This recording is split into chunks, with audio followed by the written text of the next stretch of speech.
महायुतीच्या गोटातून महायुतीत 3 मोठे पक्ष असल्यानं जागा वाटप करण्यामध्ये अडचणी येत आहेत। जागा मिळवण्यात रस्सीखेच सुरू आहे। सध्याचे राहू द्या, विधानसभेत बघू असं महायुतीतील मित्र पक्षांना भाजपाकडून आश्वासन दिलं जात आहे, अशी माहिती समोर येते आहे।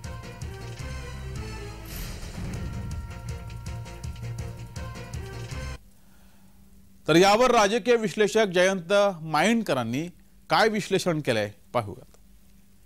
सध्याच्या इक्वेशन मध्ये भारतीय जनता पार्टीकडे फक्त 105 आहेत आणि असं सांगितलं जातंय की ते त्याच्याच आसपास किंवा त्याहून कमी कदाचित त्यांची स्थिती राहील। म्हणजे यांच्याकडे किती राहतील शिंदे आणि पवारांच्या गटाकडे, तर उर्वरित जागा किती?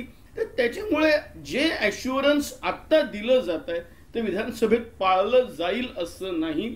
भारतीय जनता पार्टी एक प्रकारे आपल्या मित्रांचा विश्वासघात करण्याची, त्यांना मध्येच सोडून देण्याची परंपरा कायम राखत आहे असं मला वाटतं।